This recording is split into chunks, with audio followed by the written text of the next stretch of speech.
I'm Ben Data, CEO of Food Maven and a Denver Startup Week co-founder. Denver Startup Week has always been about community.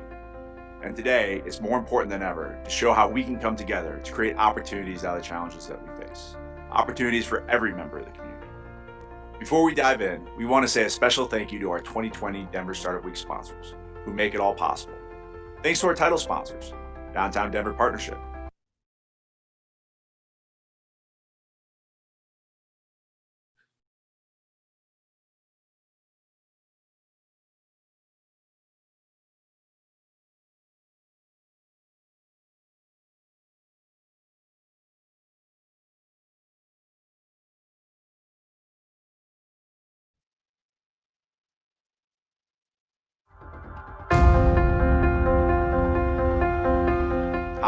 I'm Ben Data, CEO of Food Maven and a Denver Startup Week co-founder.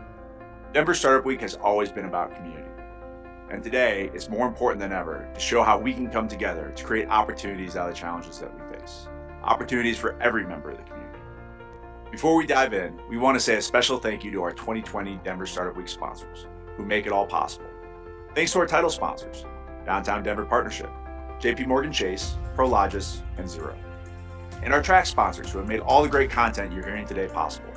Battery 621 and the Public Works, Capital One Cafe, Colorado Lending Source, Friday Health, Quizlet, Exactly, Zayo, and Zestful. Our headline event sponsors are bringing the excitement this week. Thank you to Wix, Kenzen, MAPR Agency, Obsidian HR, Kickstart Fund, Promontory Mortgage, Molson Coors, and Comcast. Finally, thank you to our partner and member sponsors listed on the screen. Thank you for your support at Denver Startup Week. You help make all of this possible.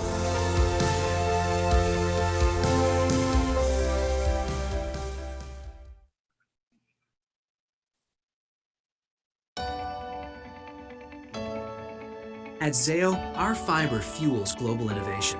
Everything we do, everything we can imagine. Never in history has innovation happened at such a rapid pace. And all of it depends on bandwidth connectivity. Millions of miles of Zayo's fiber span the globe, traveling unique routes, providing dense metro footprints, offering next-generation solutions. We didn't just see the future of fiber, we built it. We delivered it. Every millisecond, our fiber is fueling crucial operations, breakthroughs, and innovations for the world's most impactful companies. Companies that are disrupting the status quo, igniting imaginations, revolutionizing industries, and creating brand new ones. Our customers are advancing wireless communication, transforming healthcare, changing education, revolutionizing transportation, redefining banking, powering retail, and upping the game in esports. These innovators rely on Zayo's fast, secure fiber networks to connect their offices, factories, data centers, clouds, exchanges, venues, and more, ultimately fueling innovation and transforming lives. And behind those fiber connections, Zayo is all about human connections. We take ownership in all we do. Our employees take the initiative to deliver trusted solutions to every customer and make their experience effortless. We are energetic and entrepreneurial, a partner to rely on. We are Zayo. We are working with our customers on what comes next, constantly anticipating what can be. We are fueling global innovation that is changing the world.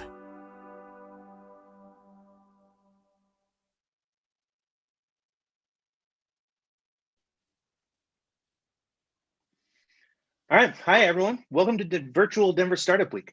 I'm John Wilker with 360 Conferences. I'm the Spotlight and Headline Events track chair and a member of the organizing committee. Thank you for joining us for our first ever virtual Denver Startup Week, and this session, the Project X-ITE Demo Day. If 2020 has taught us anything, it's that we're more powerful when we come together as a community and share ideas and help make each other better. And here we are, virtually showing the world what Denver is made of. At Denver Startup Week, we strive to make all of our sessions a safe space where attendees can connect, learn, and grow, regardless of gender identity, gender expression, race, ability, sexual orientation, or any combination of those identities. There is something for everyone at DSW. Thanks for joining us. Again, thank you to Zayo. They are a big partner of Startup Week, and this wouldn't be possible without them. And while the video program is playing, if you've got questions, feel free to ask. The pitching teams are or the demoing teams are all here, and you can ask questions in the chat and they will answer. There will be a live Q&A as well, but don't hold back if you've got questions. And with that, enjoy the program.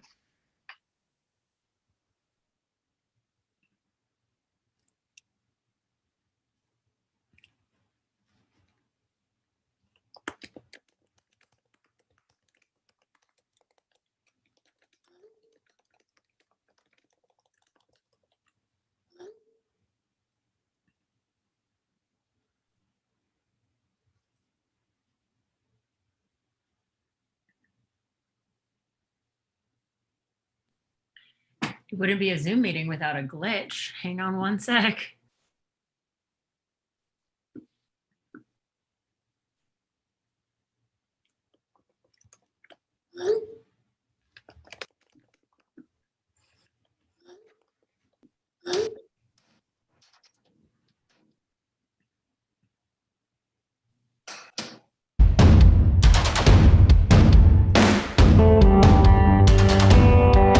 Welcome to Demo Day. My name is Nina Sharma. I am the Interim Executive Director of Project X-ITE at the University of Denver, and I am really glad to have you all here with us today. I'm just going to explain quickly how today's going to go. I'm going to introduce a quick video. You're going to watch pitches from 8 extraordinary student-led ventures, and then we're going to go into Q&A. Q&A is going to be live. All of this is recorded, though during the live portion, I'm probably going to be wearing the same thing. Today, we are coming to you from the event space at Catalyst HTI. Thank you to Catalyst for hosting us. And I just want to share a little bit about Project X-ITE's Accelerate program. Accelerate is our summer Accelerator program. This is our 4th year of running the program, and here's a little bit by the numbers.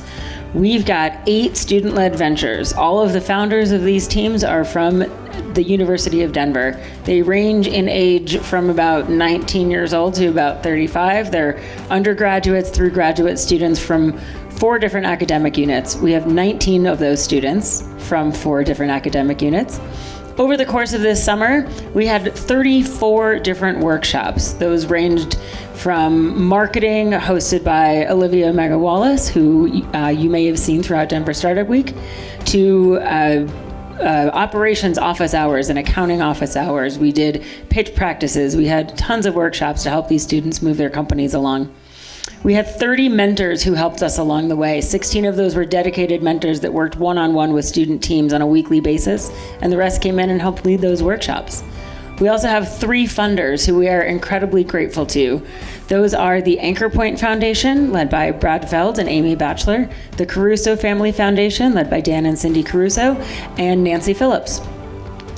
We have also, this program is 10 weeks long. This is the last week of our 10-week summer program. 9 of those weeks were spent heads down working on their companies, and this last week, Denver Startup Week. Couldn't be better.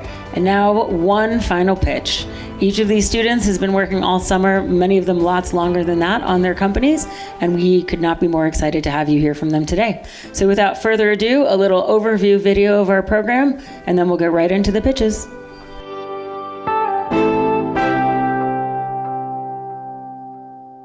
Paired is a referral-based talent network that connects great, talented people with hiring companies in the Denver tech community. Fudger is a detection system company that is trying to fight against fake news and misinformation. One Kind Cup is a one-piece cup, straw, and lid combination for the fast food industry. Macro Menu is trying to provide transparent eating for all.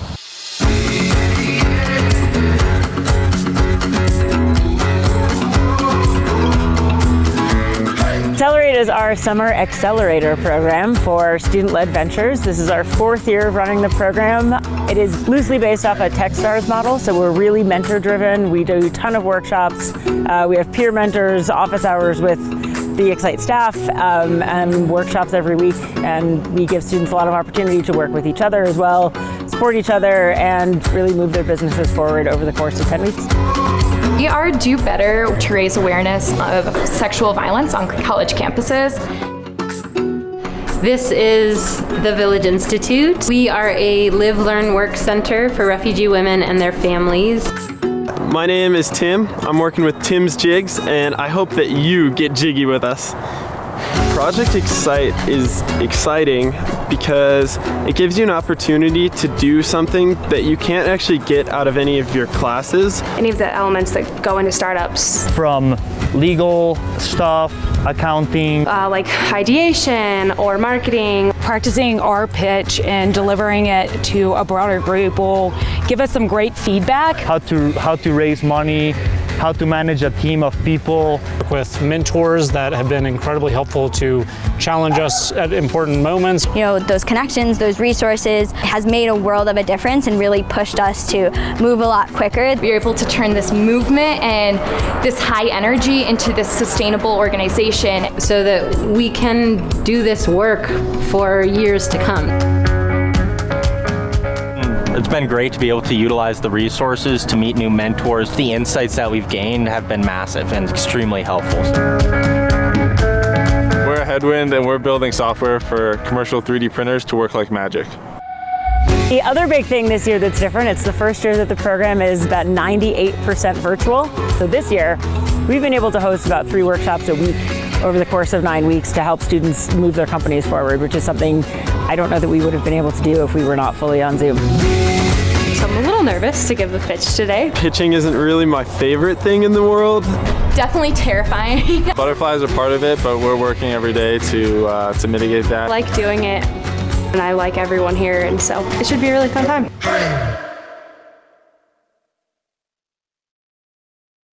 Okay, first up, we've got a headwind led by Rob Paddock.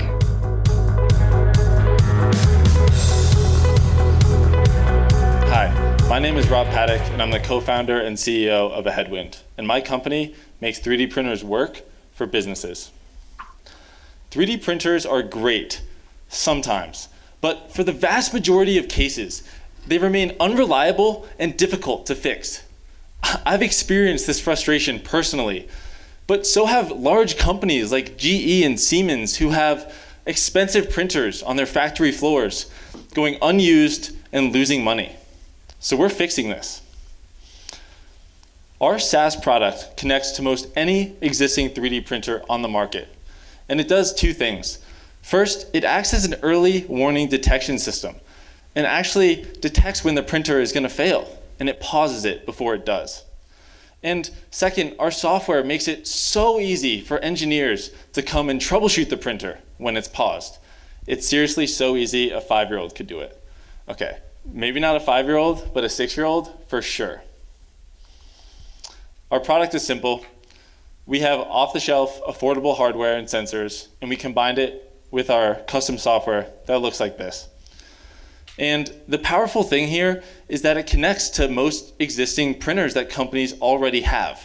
So imagine you take a regular car and you put Tesla's sensors and software on that car to make it smart and self-driving. That's what we're doing for 3D printers. This is the difference our product can make. On the left, you have a print that's bad, and on the right, a print that's good. And I know this seems mundane, but it's important. This part was actually used for novel wind research to improve the efficiency of wind turbines.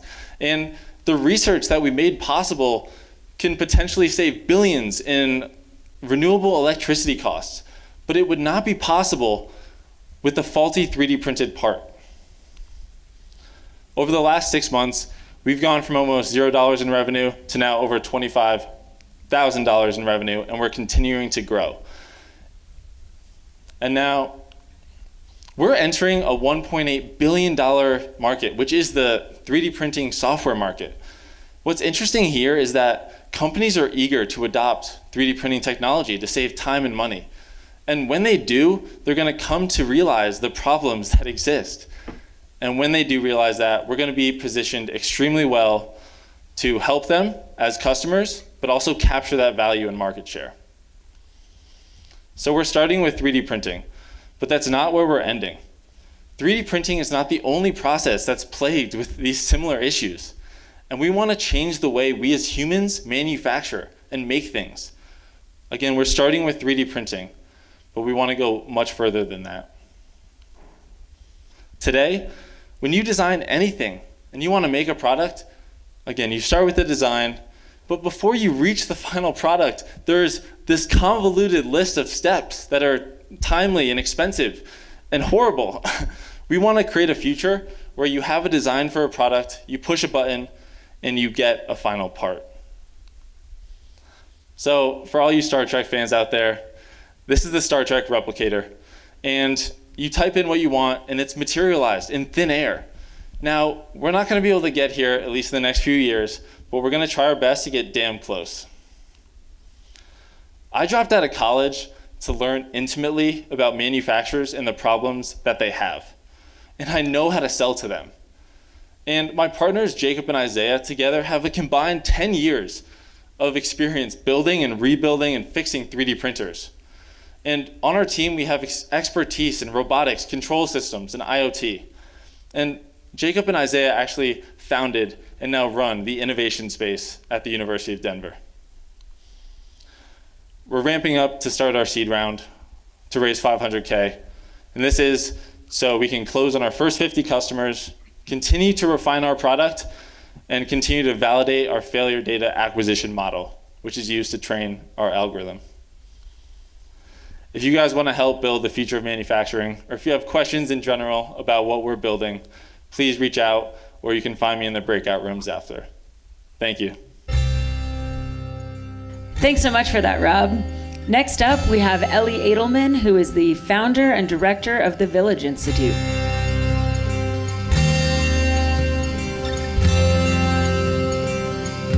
Good afternoon. I'm Ellie Edelman, founder and director of the Village Institute, a live, learn, work center for refugee single moms and their families. At the Village Institute, we know that refugee women, especially refugee single moms, are some of the most entrepreneurial people on the planet. Many of you know from starting your own companies that entrepreneurship is all about seeing a problem, an obstacle, and finding a creative solution. Refugee women do that all day. The thing is, refugee women just face so many obstacles. Take, for example, Toon. Now, that's not her real name. This is also not her real picture, confidentiality. But she was one of our very first clients at the Village Institute. After Toon moved to Colorado from Burma as a teenager, she went into foster care, married young, and had a beautiful, sweet boy we'll call David, who she's now raising all on her own. She has had to be so resourceful, smart, and strong just to get by. She even went on to get certified as a nursing assistant to be able to care for her son's special needs. I mean, who wouldn't want a woman like that on their team? Who wouldn't want to invest in a woman like Toon? And yet the only job she could find last year was in a kitchen at a Wendy's until she was laid off due to COVID. It was for the several hundred smart, hardworking women like Toon who arrive in Colorado every year that we set out to make things just a little easier so they could channel all that entrepreneurial spirit into something greater. We brought together some of the brightest people we know, including refugee women, to design the Live, Learn, Work Center we operate today, where we can provide housing, language classes, childcare, mental health services, and on-the-job training opportunities all under one roof, and all in Northwest Aurora, the heart of refugee life in Colorado. Our model meets women like Toon where they are. We start from basic needs, recognizing that people need a stable place to live before they can move on to a thriving career or business. Then they get on-the-job training, like Toon will as a teacher in our childcare program. And then they get the support they need to either start their own business or launch a new career. We want to set refugee women up for success so that they can continue supporting our growing community of warrior women. Now, not only is our program impactful, it's also financially sustainable. With the revenue we bring in through affordable rent from our housing program and events-based rentals to the local community, we're able to cover the entire cost of our lease. That way, revenue from on-site businesses like our multicultural child care center, open to any family in the Aurora and East Denver area, can help us secure the financial future of our organization. We've found that diversifying our revenue streams in this way, as well as operating what's now being called essential businesses, has helped us stay nimble and weather a storm like none of us have ever seen. Amidst this global pandemic, we signed a lease and finished up renovations and filled 100% of the spots in our housing program practically overnight. And we've already seen enormous demand for our childcare program opening in October. Now I want you to think about the trajectory of that for just a moment. This time last year, we had a bunch of sticky notes on a wall. Just 1 year later, we've gone on to build an outstanding team and advisory board, secured a building, furnished it with donations, launched and filled our housing program, brought in over $100,000 in funding, and formed a real estate investment group to secure the Village Institute's home for years to come. And we are just getting started. So how have we been so successful so quickly? Well, this is an organization by and for powerful women. Our diverse leadership team brings experience as designers, educators, mental health providers, social entrepreneurs, financial planners, and immigrant and refugee leaders. We've also had the support of some incredible community partners, giving us both the funding and community connections we need to continue to grow. So how can you join our circle of supporters? Well, we have a number of sponsorship opportunities for companies and individuals to support specific areas of our programming and operations. $1,000 can sponsor a family in our housing program for a month, or help us make sanitation upgrades to keep our community safe. $5,000 can help us upgrade our indoor-outdoor space for socially distanced events, or provide sewing equipment for our artisan training program. And $10,000 can build a computer lab for students navigating online learning for the first time, or sponsor a financial literacy or job readiness class for a refugee during this difficult moment. And for $1 million, you could just buy us our building. So whether it's 10, 1,000, or $1 million, come invest in us so we can continue investing in the power of refugee women.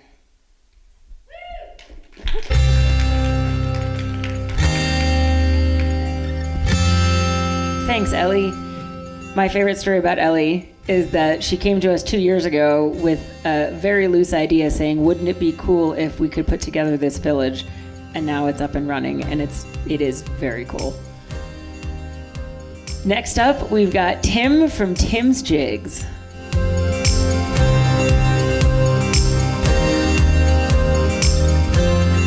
Hello, Denver Startup Week. My name is Tim, and I'm here with Tim's Jigs. We're a design agency aimed at designing and manufacturing custom tools for research labs. So you might be asking yourself, why research labs? Well, we've come to find that researchers are awesome at what they do, but they could use a little bit of help making all the custom tools that they need along the way. That's where we come in. We provide all the services surrounding making these custom tools and making them so that researchers can use them effectively. We do design, we can manufacture the parts afterwards, we're really good at quickly iterating through our designs and the whole rapid prototyping process, and if we need to, we're pretty experienced at programming, so we can code up custom data acquisition solutions or things like that to help with the research. To give you an example of how this might work, I'm going to talk about a project we did out of the University of Denver's Nobel Institute of Healthy Aging. They work on degenerative brain diseases like Alzheimer's or dementia. One day, someone came down to us and they asked, can you help us make a jig so that we can hold a brain in place and cut it into thin slices? And yes, I'm talking about a human brain. We, of course, said, this is totally possible. Where do we start? We started by reverse engineering a design that they had previously used so that we could make these parts on an FDM printer. We gave it back to the lab assistant, they looked at it, and unfortunately, the surface quality of these FDM parts wasn't quite right, and it got little pieces of brain stuck to it. So we had to go back to the drawing board. We redesigned a part for resin printing, and when we brought the new parts into the lab, they said these work great. So we designed and manufactured 10 more that we gave to them, and they shipped out across the country. What were the results of this? Well, we cut down the price of their first one by $1,000. That's $10,000 of savings for the lab. On top of that, it didn't take any researcher time apart from the quick tests in between our design cycles. And it was way more robust than the previous jig, which had broken a couple times. we stick to a pretty easygoing process here that's used across the industry, where we first figure out the problem, then we go through and design, prototype, and test, and iterate those 3 steps as fast as possible. Once we have exactly what we want, we go through and build the parts as needed. How are we so confident that we're able to get through this design, prototyping, and testing process so quickly? Well, Augie and I have a lot of experience. I spent the last 3 years in the makerspace at DU doing consulting work and printing a lot of custom parts for a lot of different people. On top of that, I've been in robotics since high school, and now I mentor a team. So that's been going on for about 8 or 9 years. Augie similarly just graduated with a computer engineering degree out of the University of Denver, and he has years of robotic system design experience and actually was just working at an MIT startup called Volta Labs Inc., where he was building custom lab equipment for them that they're still using today. Why are we doing this?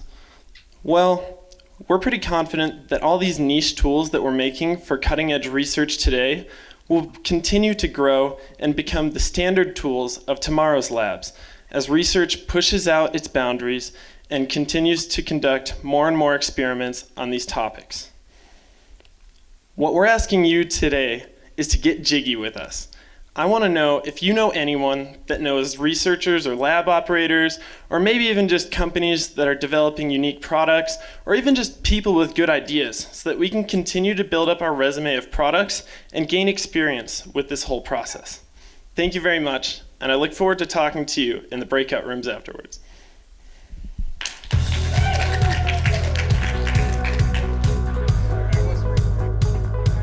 My favorite thing about Tim, I have many favorite things about Tim, but one of my favorite things about Tim is because of the name of his company, he was the most talked about company all summer. People either love or absolutely hate the name Tim's Jigs. I will leave it up to you. Next up, we've got Kayla King from Macro Menu.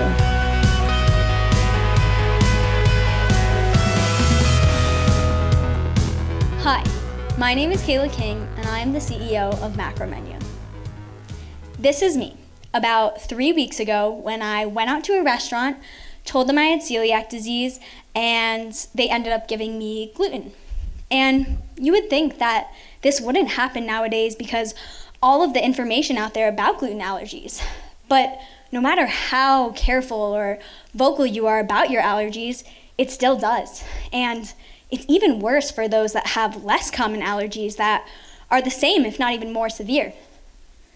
And I am not alone in this. 1 in 3 people in America have some kind of dietary restriction, and restaurants just do not have all the proper nutrition and allergy information to be able to cater to all these niche needs.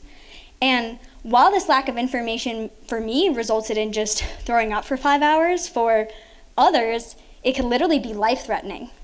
That's why we've created Macro Menu. Macro Menu is an app that helps those with dietary restrictions find places to eat and filter menu items to fit their needs. So how does it work? Well, my friend called me up and asked me to go to dinner, but wanted to know where it was safe for me to eat. So I pull out Macro Menu, I put in that I have a gluten allergy, and I search near me. I see that somebody else has rated Linger as a 5 out of 5 for gluten, so I click in to see more. I see that they have lots of resources for me to look at, different kinds of allergy menus, even their own gluten-free menu. And then I scroll down and see that the restaurant has also reported that they have a celiac-friendly kitchen, so I feel way more comfortable eating out now. But we would not be able to create a platform like this without our users in mind. So we reached out to people like Laura, who says, I feel like a crazy person when I try to find something to eat. It's super frustrating, and I end up just eating a few things at chains I've eaten before. And the sad part is that this is not uncommon. We posted in one allergy Facebook group and got around 100 comments that were very similar to this one. So we gathered 60 of their emails and have been sending them our weekly designs to get feedback to make sure that we're solving the whole problem. But this would not be possible without restaurants in mind as well. So for our Denver launch, we have about 1,000 restaurants currently on our platform, and I've gone out and vetted 65, which means that I have gone into their restaurant or called them to get information about their allergy practices. And we've actually fully verified 12 as well, which means that I've gone into their kitchen, done a full walkthrough, and written detailed notes and observations to share with our users. But why should restaurants care? Because not only are these users extremely loyal, but they're very community oriented as well. So when they have a safe experience at a restaurant, not only do they share with everyone around them, but they also keep coming back and bring their friends and family as well. And if you've ever gone out to eat with somebody that has an allergy, you know that they are always the one that gets to pick the restaurant. Other companies are doing a great job of creating these types of custom menu for large chain restaurants, but the other 68%, like your mom and pop right down the street, they have very limited resources for those with allergies. So we will create these custom menus for all restaurants in one easy-to-use location. And there are no shortage of restaurants in America. Just in Colorado, there are 11,800 restaurants. And if we reach just 60 of them, charging a marketing suite of $30 a month to give them greater insight and exposure to this loyal market, then across 50 states, we would be making $1 million a year. So today we are asking to be connected to restaurants and people who have allergies. So if you are a restaurant owner or you know somebody who is, let us know so that we can send an application their way to get them on the platform. And if you have an allergy or a friend with an allergy, let them know so they can become a founder and pre-sign up today to be one of the first users on our platform and help strengthen our allergy community. All you have to do is scan the code right here and it will take you to our website, our restaurant application, and our pre-sign up. And if you have any questions at all, please feel free to email me at kayla@macro-menu.com. Food brings people together, and no one should have to miss out on that opportunity because of a simple restriction. So help me in providing transparent eating for all. Thank you.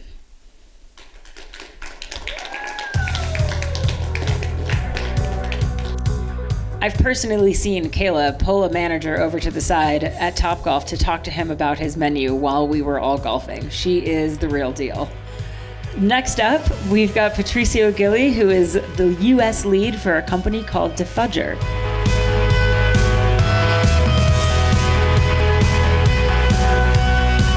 Hi everyone, my name is Patricio Gilly and our company is Defudger. We are an AI-driven image detection system that verifies the authenticity of digital content. Manipulated audiovisual content, it's a new trend. Historically, images and videos were considered to be a pretty good source of truth. But with today's technology, more and more people are able to just create and manipulate content with the use of their own computer. This represents a big problem for society as a whole. Deepfake videos, synthetic images, and manipulated content are actually having a detrimental effect in the media industry and businesses across different industries. These can suffer from reputational and financial consequences. We find purpose in increasing trust and transparency for digital content with the detection, authentication, and then easier and more effective moderation for these companies in order to fight against misinformation. We have built an API and web app that our potential customers can integrate directly to their own platform, or they can also use the web app if that's more convenient for them. Our product, it's a B2B on a monthly subscription basis that we offer for media companies. These can obtain a 30-day free trial to start with, and then if they like our product, they can start paying their monthly subscription. This is an example of the user experience of our web app.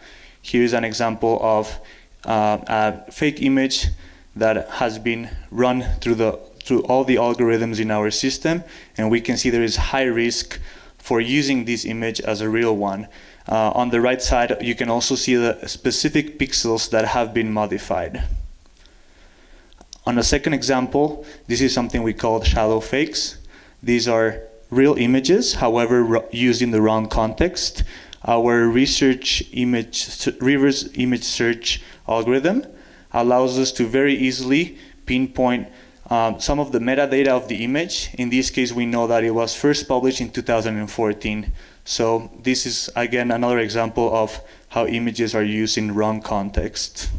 Finally, this is a small demonstration on how our algorithm runs for deepfake videos.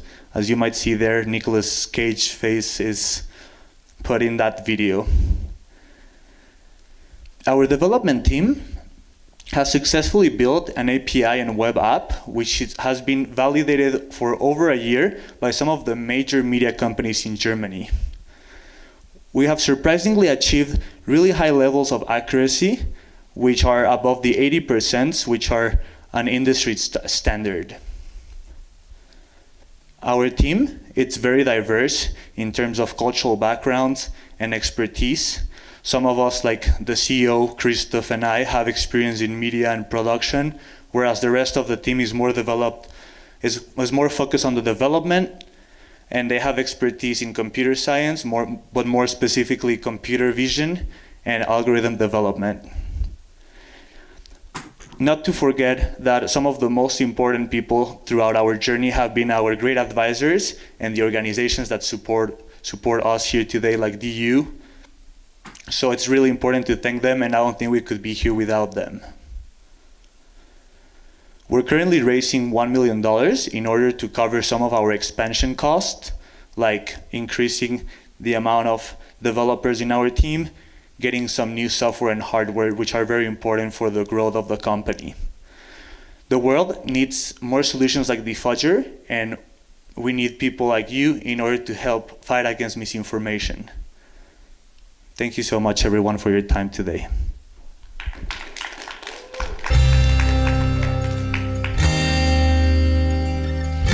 I think we can all find a lot of uses for that technology that Defudger is developing.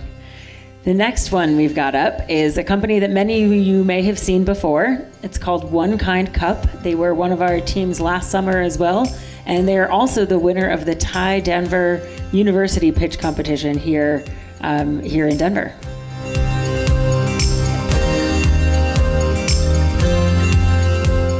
Hi, my name is Lauren Barnes, and I'm a founder of One Kind Cup. One Kind Cup is a one-piece, disposable, compostable cup, straw, and lid combination to be sold in the food service industry. Here's how it works. We take a die-cut piece of coated cup stock, heat seal a triangle, heat seal square walls around a traditional circular base. Then the cups are stacked and rotated to be put in boxes and shipped to the establishment. When a customer gets it, they simply fill it with their drink and then fold down the 4 tabs on the top to create a splash-proof lid. One Kind Cup breaks down in approximately 4 months, and this is because it's Home OK Compost certified. This is an EU certification that differentiates our product from all these other ones on screen. These look like plastic cups because they are plastic. They're just a specific type of plastic that will break down if they're heated to really high temperatures in a process known as industrial composting. This means that those types of products can only go into the far left compost bin, whereas One Kind Cup can actually go into all of them. While we'd certainly prefer that you do compost it, you can actually put it into the trash or recycling and be sure that it's going to be far less detrimental to the environment than any of our competitors. One Kind Cup is coated in a sugarcane resin that makes it liquid tight. This resin is pretty new to the market, but we have noticed that it hasn't been used a lot yet. We see this as a really big missed opportunity. In fact, a couple companies have begun to use it, but they're only putting it on the cup portion of the 3 elements, leaving the straw and the lid to sit around for hundreds of years. By combining all 3 elements, One Kind Cup breaks down in just 4 months. Here are just some of the interested companies in adopting our product. We're hoping to pilot with the University of Denver, serving about 5,000 cups per day at our largest on-campus takeaway dining hall in the beginning of next year. But this is a really big market opportunity. In 2016, it was projected to reach $20 billion by the year 2026. However, this is probably going to be much higher due to COVID and the largest number of takeout orders we've ever seen. Even still though, without COVID, in 2016 this was a big industry and growing, being at $12 billion. If we were able to capture just 5% of this 2016 industry, we'd be doing $600 million in annual revenue. Now I say 5% because we are serving only cold drink cups to start with. While we certainly hope to expand our product line in the future, we're starting with the cups that include straws. Also, we're targeting companies that are already interested in providing a more sustainable option for drinkware. One Kind cup is more expensive than the traditional cup, but we notice that people are wanting to put money behind this. There, unfortunately, is just no way to get around how cheap it is to make plastic products. However, when compared to other sustainable cups on the market, One Kind cup is actually slightly less expensive. For our margins, we're going to start out at a really, really low margin, having about a 15-cent cost. But after just about 4 months of this, we'll be able to start domestically extruding our paperboard, bringing our profit margin to 7 cents. And then by year 2, we'll also implement machine optimization to get it down to about 8 cents per piece. This is my team. I'm Lauren, and that's my co-founder, Kaylee. We're students at the University of Denver. I'm studying business management, and Kaylee's studying electrical engineering. We're super passionate about this idea, but we know that we're a young team, and we're going to need a lot more people to help us accomplish all of these big goals, which is why we have an awesome board of advisors, as well as 3 great interns helping us along the way. We also have a lot of companies helping us in areas of product development, IP, business development, and technology. We're working with the Paper Machinery Corporation right now to create our cup and lid combination of a product while we waste no time getting to market while we do the machine retooling for the cup, straw, and lid complete combination. We'll pilot these in 3 different tiers, eventually dominating the sustainable drinkware market altogether. We are going to get this custom machine built in order to lease it out to a manufacturing partner. Then we'll be able to buy the finished product back from the manufacturing partner and drop ship it to food service establishments. Our initial investments are going to be pretty large because we will have to do a hefty machine build on the front end. However, we have just finished a friends and family round helping us cover some costs like setup, machine planning, and legal fees. So if you're interested in getting involved and helping us get this next round of investment, we would love to hear from you. We're also interested in talking to you if you know anything about paper product manufacturing or would be interested in partnering with us there. Also, if you want to have the #1 most sustainable soft drink cup, straw, and lid combination in your food service establishment, please reach out or just follow us along on our journey. Thank you so much for being here today. I'll be around to answer questions.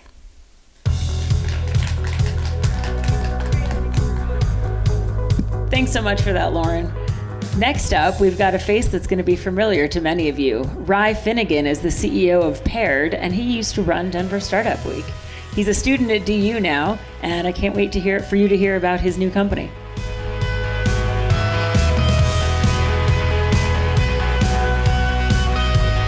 Hi everyone, my name is Rye Finnegan, and I am a co-founder of Paired. Paired is a new category of talent platform that connects awesome people with great companies by leveraging the networks of connected tech industry leaders, workforce development programs, and community organizations. Since launching in March, yes, this March, we've been able to help 15 front-range companies find and hire great people. This includes familiar names like Zayo, Quizlet, and Xero. Over the past 3 years in my previous role, I was lucky enough to manage Denver Startup Week and sit at the center of an amazing community of people that went out of their way to help one another. Over the course of that time and continuing today, I've had hundreds of cups of coffee with people who are looking for their next career or job. Similarly, I've worked with dozens of connected industry leaders who are having those same caffeine-fueled conversations, albeit more virtual today than in person, with amazing job seekers, the next great product managers, engineers, and designers. Paired is a product of our city's Give First ethos, in which people go out of their way to help one another. Paired was started to harness this ethos and create new pathways and opportunities for companies and job seekers alike. The hiring industry today is broken. On average, a tech company will spend over 52 hours and $4,000 filling an open position with their company. For a client of ours like Xero, who's going to hire over 100 people this year, that is way too much money and way too much time. At its core, the solutions that they have are either ineffective, inefficient, or expensive, and that's why we created Paired, a solution that is more effective than traditional job board postings, more efficient than passive candidate outreach, and less expensive than utilizing a recruiting agency or some of the tech platforms that exist today. So how does it work? Paired's talent platform matches talented job seekers with hiring companies and reframes the dialogue by uniquely highlighting the characteristics, skills, and motivations of our job seekers. We reinfuse a personal aspect into the recruiting process by relying on a tried and true method for finding and hiring great people, referrals. Paired works with our curated network of connectors, as well as workforce development programs and community organizations to fill our talent pipeline. We receive referrals from our connector network, these organizations and these individuals, and as those referrals come in, we collect a wide range of information about each candidate that allows us to better match those candidates with the roles at our client companies. Importantly, when a job seeker joins the Paired Talent Network, we collect a referral, or better known as a reference, to gauge some of the information about the candidate that is more qualitative or reflects some of their soft skills. This information is incredibly important as we look to present the candidates to the companies and highlight some of the qualitative or non-traditional aspects of what makes them a great fit for those roles. While this is helpful to the candidate, it also is helpful to the companies because it allows us to present non-traditional or more diverse candidates that might not have the cookie-cutter background for the role, but yet they are still a really meaningful fit for the company and for the position. Our revenue model is centered around a subscription service, where companies pay to access our talent platform and our database of candidates, as well as receive matches. We also have premium offerings such as featured jobs or advertisements in our various newsletters to our connector network and job seekers. Our team today is comprised of myself, where I have a consulting and community organizing background, as well as my co-founder, Elise Kent, who has worked at a wide array of startups throughout the Denver area in go-to-market and strategy roles. She also helped bring Built-In, which is widely known as the main technology job board for the Front Range, into the Denver market, as well as Los Angeles and Austin. However, we are looking to grow. As we've developed the business over the last several months and received feedback from our customers, we're now growing our team in order to better create the AI and machine learning software that will enable us to better make connections and better serve our clients' needs. Thank you for your time. If you're interested in joining the Paired Connector Network or joining our talent platform, visit us at www.paired.co.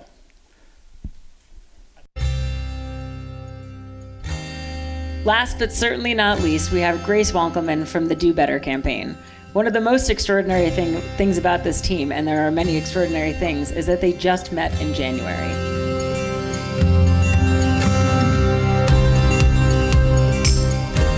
Hello. Before I start this pitch, as a quick content warning, I will be discussing sexual violence.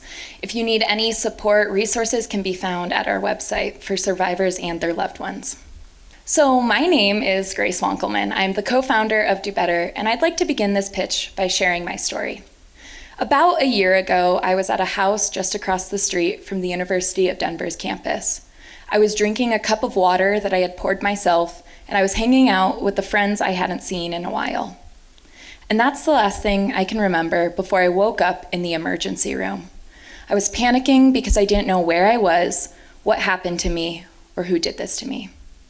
It turns out I was drugged, and when I went to campus safety to report this incident, nothing was done. And unfortunately, there is nothing unique to my story. The other two co-founders of Do Better, Shannon Saul and Madeline Membrino, are also survivors of gender-based violence with their own painful stories. In fact, most of us probably have a friend or family member who has been sexually assaulted. A study conducted by the Association of American Universities found that 1 in 4 undergraduate women are survivors of sexual assault during college. and over 1 in 3 survivors drop out before completing their degree. So Shannon, Madeline, and I all met for the very first time at a coffee shop in January of this year. We are fired up about the pervasiveness of violence on our campus, and we knew as survivors that we weren't the only ones who were being ignored, and that something needed to be done. We Can DU Better was created as an Instagram account to elevate the voices of survivors on the University of Denver's campus. This platform allows survivors to anonymously share their stories and provides resources for support. Because of the immense courage of the survivors who chose to share their stories, this page instantly took off and the community responded. Hundreds of people showed up to our protest in January to show their support for survivors, and within the span of 2 months, we did 16 interviews and made an appearance on the front page of the Denver Post. What started out as an Instagram account created by 3 pissed off and afraid survivors quickly turned into a movement in Denver. And then just a few months later, following engagement from around the country, we launched a nonprofit corporation to expand our vision and successful strategies far beyond the University of Denver. As an organization, we have provided advisory services for students or administrators at over a dozen universities. We have been invited to speak at countless different events, and we are currently working on building an international coalition with organizations representing 8 and counting countries to bring this conversation to a global scale. And so our strategy is 3-pronged. First, we share the individual survivor's narrative, because we know that far too many survivors endure their trauma in silence when they feel isolated, ashamed, and alone. And once we've shared these narratives and elevated them on our platform, it allows other survivors and members of the community to be able to read them and gain a deeper understanding of the scope and scale of this problem and how it affects our community. The statistics and stories we share provoke an emotional connection to the issue, and the empathy of the reader turns into solidarity. Once we have posted these stories and the community has rallied around this issue, we are able to build an action plan. We work with university administrators to develop effective policies that will support students. We'll work with student organizations to engage the student body. We'll work with faculty, the media, and countless other community organizations and stakeholders to address this issue from a variety of perspectives. And then once we've implemented change and made reform, we don't stop there. We build capacity, and most importantly, we equip students and schools with the resources and tools they need to continue this work long after we're gone. Our package of advisory services allows academic communities to effectively address a pervasive culture of violence on campuses in an effective way. Our strategy, we are able to enact meaningful change because our strategy works and people believe in our vision. And so, what am I asking of you all today? To join us. We can't do any of this alone, but each and every one of you can do something to support this work.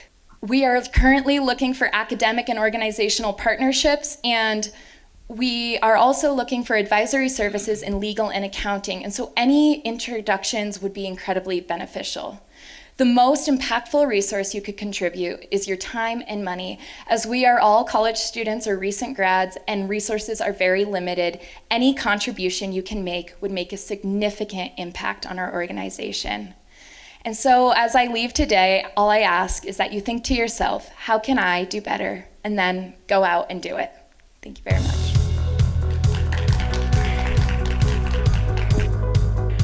Thanks so much for that, Grace.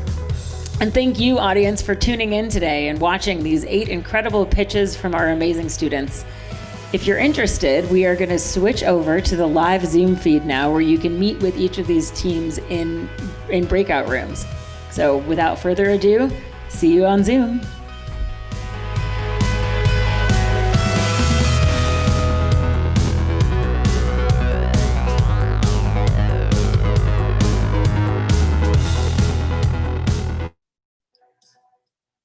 Right. Can everybody unmute themselves and just give a giant round of applause to everyone? That was just so great. So proud of everyone. You guys are amazing. Seriously, so stinking proud. I have 2 quick thank yous to make that I did not make in my original recorded video. One is to 224 Media, which is the company that the production company. They were awesome. We filmed that on Monday, so they pulled all of that together in less than a day. They're amazing. Highly recommend them. And then the other is to Kanita Hang Snow. Kanita is on here somewhere. Kanita is our former assistant director at X-ITE and saw these students through the summer, and she just deserves a giant thank you. So thank you to Kanita. Okay, we are going to do breakout rooms so you can chat. I know there's a lot of people on here who wanted to meet the students who are pitching. So I'm going to create breakout rooms for each student team.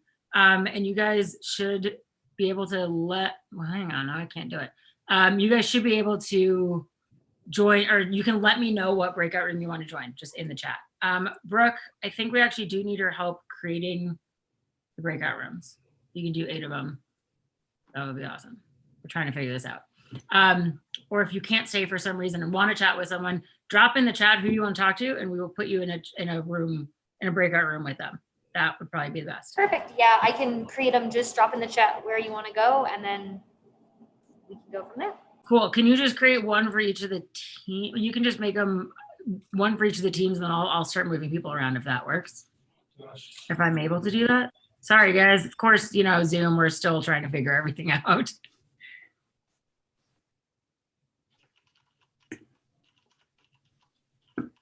I think this is working. I'm not really sure. Brooke, talk to me. What do we do here? Oh, sorry, I was on mute. Yeah, I am assigning them. I think you just can't see it on your end, so I'm just quickly going through and doing that really quickly to get them awesome. open, and then I'll move the other folks in. Okay, cool. Cool. So maybe just drop it. If you want to chat with someone, just put it in there, put it into everyone, or put it in just to Brooke so she can place you. I thought I could do this too, but for some reason co-host can't do it. Sorry.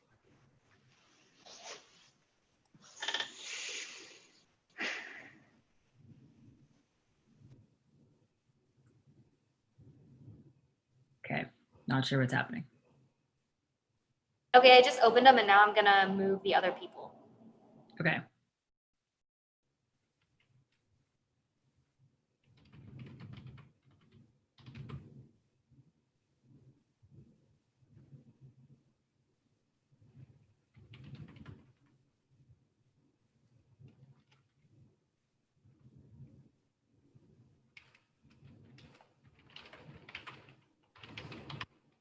Awesome. I see people moving, which I'm assuming means they're going to different rooms. Yes, maybe? Yes, that's what's happening here. Okay, cool. Thank you.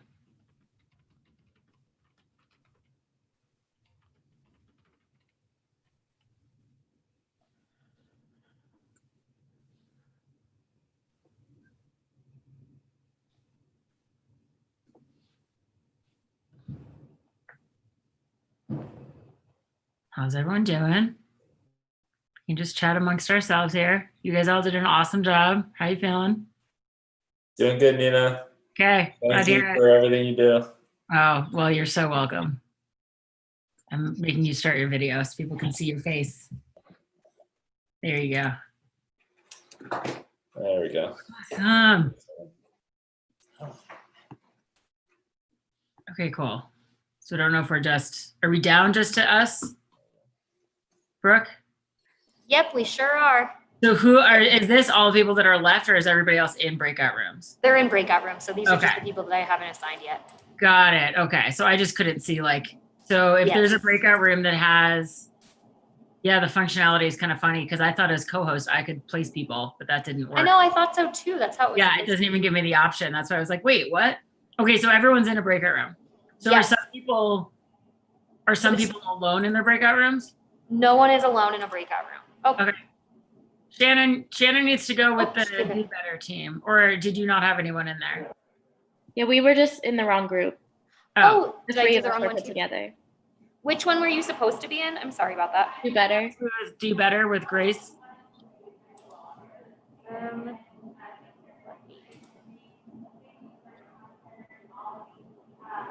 that's breakout room 7. Sorry about that. Thank you so much, Brooke. I know this was No so not what problem. you were planning on Oh, doing. no worries at all. And then Lauren, which one were you? Lauren's One Kind Cup. Oh, One Kind Cup. Meyer is macro menu. Maddie and Grace are also in separate rooms with other people. What was that? Maddie and Grace are in separate rooms with other people. Oh. Also. How did it do that? Tell them to come back in here and we'll get them in the right place. Unless they're happy where they are. I can't see. What is another? Maddie came back in here. So can you put Maddie and Shannon into the Do Better group? Right, which is with Grace, right? Yes, exactly. Yep. Hi, Maddie. Yeah. Okay. It should have just prompted you to go to 7 now. Awesome. And then Meyer should go to macro menu. Yeah.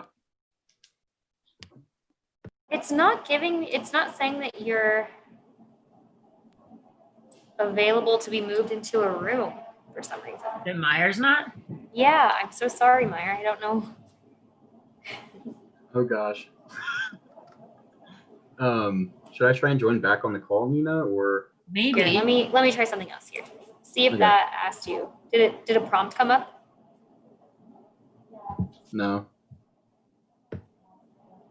Oh, yeah, it's saying that you need to join it's saying that I invited you to join the other room, but I don't know how to make the prompt come back. I got it. I had to click the breakout room button again. Oh, okay. And then it should be the same for Lauren and Maddie. Hi, Rob. You're back. You're muted. Sorry, Tim is yelling at me. Yeah? Tim's asking if you can move Tola into the Village Institute room.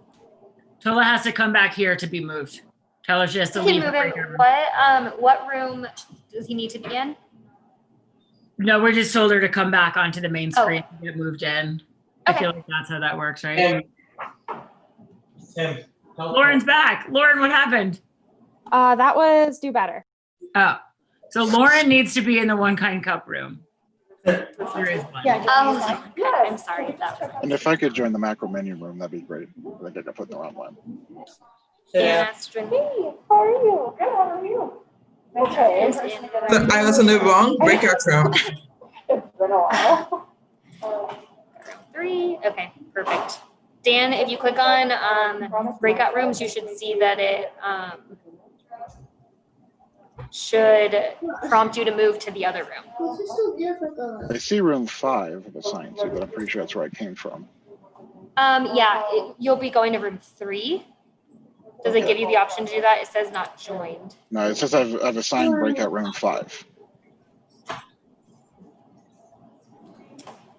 I am so sorry. I don't know why that. That's okay. Okay, so the problem. Oh no worries at all. I'm so sorry. So for Village Institute, who else is in that group? Because I don't have them written down by. Ellie yes. is in that one. Ellie is Village Institute. Oh, perfect. Okay. Yeah, no, I think I was. And I just should talking be about- there as well with the Village Institute. Yeah, that's Yes. who's leading you.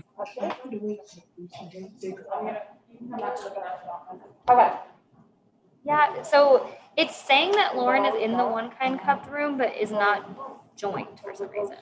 All the other ones haven't been assigned. Which one's the One Kind Cup room? Because it's saying breakout room 7, but when I join that one, it's everyone from Do Better.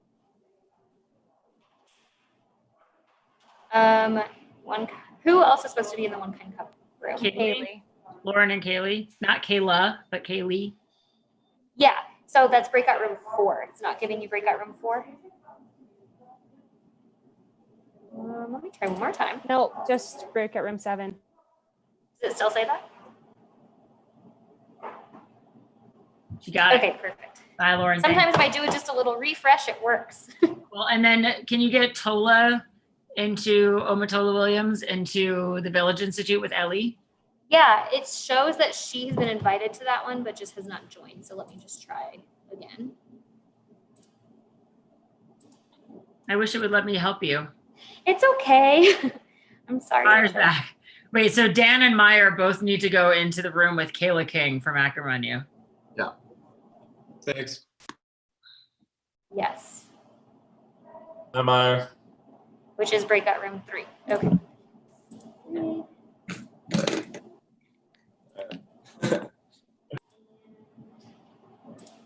Breakout room 3. Okay. Are you getting prompted? Not yet, no. Still says 5 for me.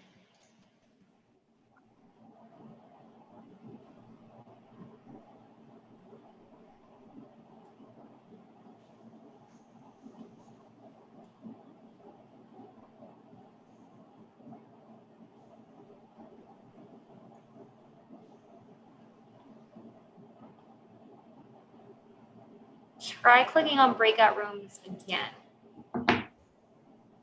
Still I says can 5. also try, another thing I can do, Nina, is I can close all the rooms and reopen them back up and it'll send everybody in and then back out. Yeah, I feel like But that's a little scary, yeah. Yeah, I'd rather if Dan and Meyer are having trouble, if you guys want to log out and log back in, that might be easier than getting everybody out and back in. Yeah, let me give it a shot. Yeah, I don't know. Yeah, Sometimes sure. it's just weird. Sorry, guys. Oh, it's okay. And then Rob, do you need to go into another room? Rob's just hanging out there. Patricia, what do you need? Both of you guys are muted if you need something. Meyer's coming back in. I'm not sure. I'm just waiting for whoever wants to talk. Oh, okay. So if you click on breakout room, it'll ask you to join and just click that you want to join. Me? No, Patricio. Okay. So Meyer and Dan are back and they should go into macro menu with Kayla With King. Kayla King, right? Yeah. I'm assigned to room 3, but that's not my company. Oh, okay. What company are you supposed to be with? Patricio is Fudger. Defudger. I'm just by myself, I guess. You can hang out with us for a while. Okay. Yeah, exactly. I can just hang out here. Yeah. I can also, there we go. Okay. And I can just write to everyone that if they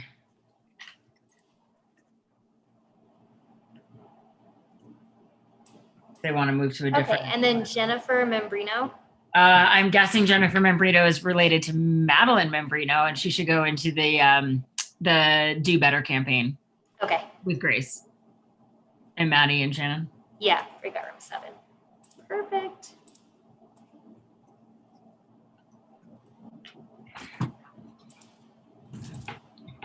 How many people are, because I can't even see, I just see the people who are in the main room. Or people in rooms? So that is, so we have 2 people in Rise room. We Okay. have 5 people in Kayla King's room. Cool. Hey, Brian. You're muted. That's going to be, I saw something that like the quote of the year is you're muted. Yes. Well How's it done. going? Yeah, it was awesome. Thank you. These guys are great, huh? Yeah, it's good. Pretty impressed. Yeah. Talking to Kayla. So I totally resonate with her value proposition for high allergy food. Yeah, you mentioned that. I saw that in the chat. Anyone else you want to talk to? I actually have to run to another event. Okay. I will say that the guys doing the 3D printing,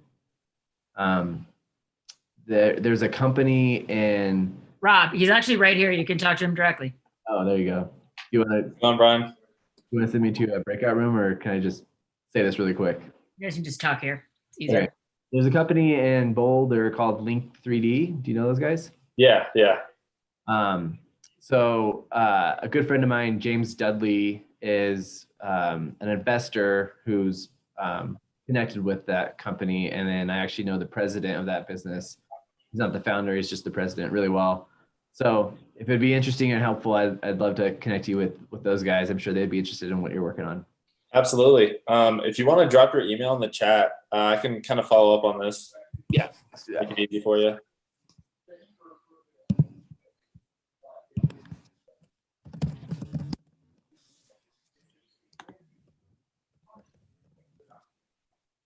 Great. Cool. All right. Yeah, thank you for that. Hi, everyone.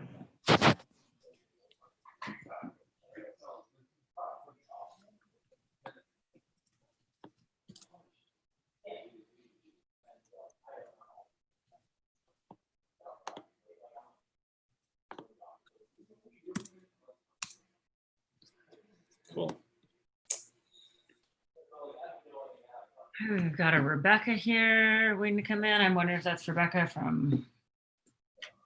It is. Hi, Becky. Do you want to go into the Village Institute room? Okay, Brooke, can you put Rebecca into the Village Institute room? You're muted, by the way. Yes, I can do that. Can Awesome, you just thank remind me really quickly who's in that room? Ellie. Instead of Ellie? Okay. Yeah, Ellie's room. Thank you. All right, in she goes. Wait.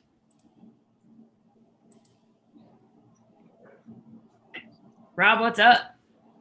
Hanging out. How'd you guys both like that edit? I feel like they did a pretty good job for. They did, yeah. Hour turnaround. Like, the turnaround, again, that's insane. And I think, yeah, it just kind of worked out. Also, your shots were able to like fit in. I know. Not be awkward. It, like, I know. I don't know how they did that. So that was really, yeah. Yeah, they did a really, really good job. And that intro video I loved. I thought it was so good. Yeah. Oh my gosh. That was like perfect. I love Tim saying pitching's not his favorite thing. Yeah, I know. So funny. That's good. That was well put together. Yeah, those guys are great. Yeah. What are you doing today besides running around? Running around doing this. And then in about an hour, I need to leave to go judge the pitch competition, the semifinals. Yeah, Nice. I've got to go do that. I guess that's at like 4 o'clock or something. It's down at Galvanize on Platt. So. Ooh, is that happening live or like in person? Yeah, they want us there in person to judge. So. Is it just like judge and presenters, no audience? Yeah, I think so. So like yours, because you were in the semifinals last year, right? Yeah, and there was. Yeah, so that had the audience, but I think this year is just judges and pitchers. Got it. Yeah, we're getting ready for our. We have so much going on. I have to give you an update because there's been some like crazy customer calls that we've had. Oh yeah. And just like a lot happening, so I'll update you. Amy, what room can we put you in, or who do you want to talk to? I see Amy Richardson here. Hi. Hi, I'm just bouncing around at this moment. Okay. So I was just wanted to peek in to see what was going on. We've got everyone in breakout rooms right now. So meeting with different the different ventures that just pitched. Oh, did you just leave? She joined a breakout room. All right, cool. Joined a breakout room. Wait, so where do you even see breakout rooms? Like if I wanted to join a breakout room. So if you click on more, do you see at the bottom how it's like participants, polls, chat, share screen, pause, stop recording, close captioning, then there's breakout rooms. And then it shows you all the people who are unassigned. So I don't even have that. I have security, participants, chat, share screen, stop recording. She's a co-host. She is a co-host. Yeah, she has to be a host. Oh, okay. So, well, apparently it won't let you unless you're only the host can see that. So I'm learning at this moment. But I thought I did make her the host. You make co-host. Yeah, so then she's gonna have to reassign you to be a co-host. Okay. Oh. Sorry. Now reassign Now me. I can see it. Now you can see it. Oh, see, now we could have done this. I'm so sorry I did not realize. Don't worry about it. I didn't know either. Josh, our expert, just came up and informed me on this great development. Hi, expert So Josh. All right, so if you can move people, you can assign people. All right, cool. Well, good. I'm so sorry we didn't know how to do this. I know. You are. Cool. That's so crazy. Perfect. All right, this is good. So I'm seeing different people. I don't know who's. Yeah, okay.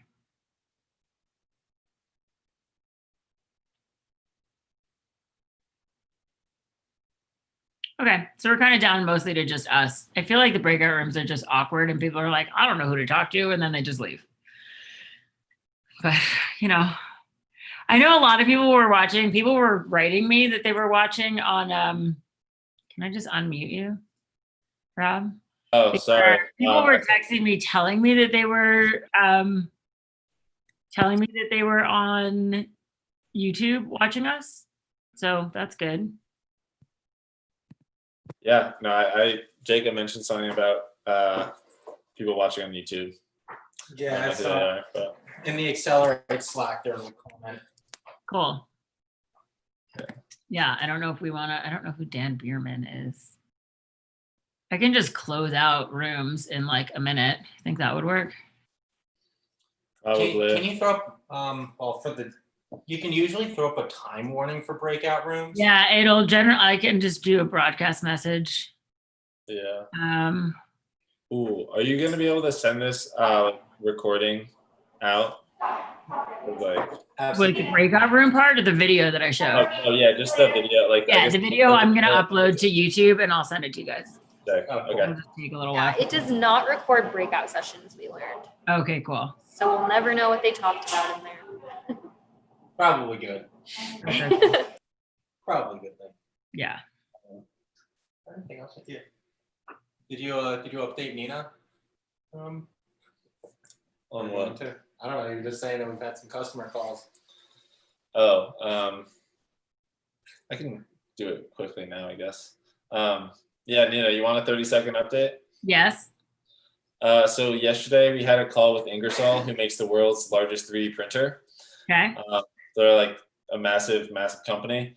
And Ingersoll Rand. Yeah, Ingersoll Rand, like machine tools.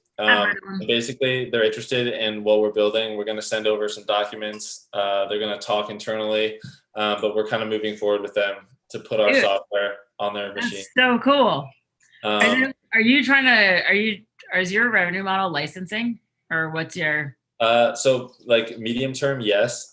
Short term, we're trying to get on any machine that we can. So like open source machines. But yeah, essentially like license play. Yeah, I mean, since they're not downloading it onto their own computer most of the time, more likely than not, we're going to send them a black box to plug in. Yeah. Okay. So they'll be able to do that, and then it'll probably be a monthly running fee or something, depending on how it's built. Okay.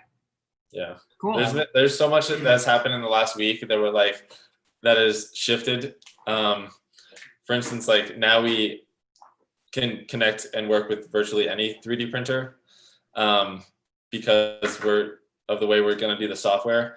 But if we end up working with someone like Ingersoll, because their machines actually are different fundamentally, we'd have to we'd work with them to build a custom solution for their stuff.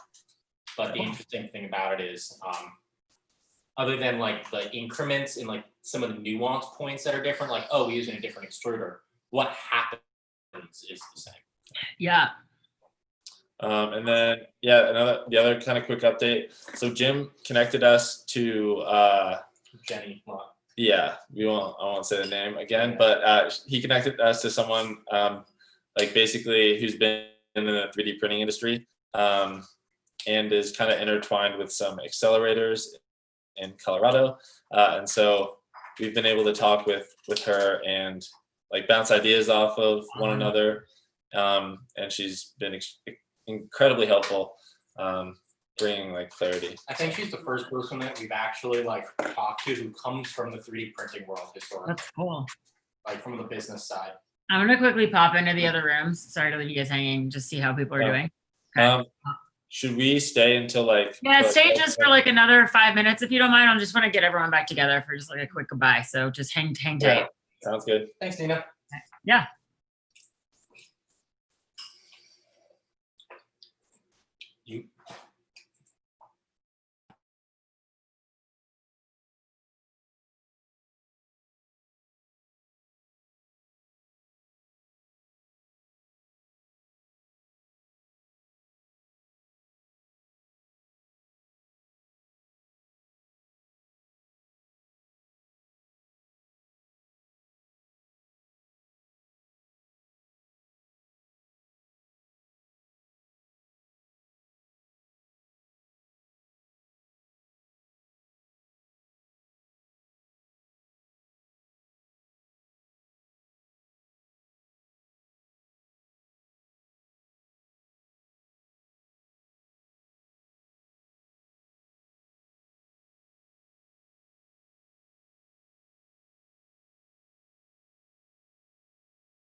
Who's behind that plant? Is that Isaiah? He says hi. You can just say Isaiah hi. and the snake plant. Ellie, have you seen our little office setup? No. Where is that? Is that at your? It's our house. It's our house, yeah. Oh. Tim, come in here. So I've been there, yeah, once. yeah, so we have like Jacob's desk, my desk, Isaiah's right here. and Oh then- my gosh. Is that like what would normally be a bedroom? Is this your office? Well, you know those. It's normally an office for one, and now it's an office for four. It's one of those weird. Hi Isaiah, I haven't seen you in forever. Yeah, I know. It's been so long. What's happening? I have a matching plant. Yeah, Oh, Josh yeah, is also man. coming in.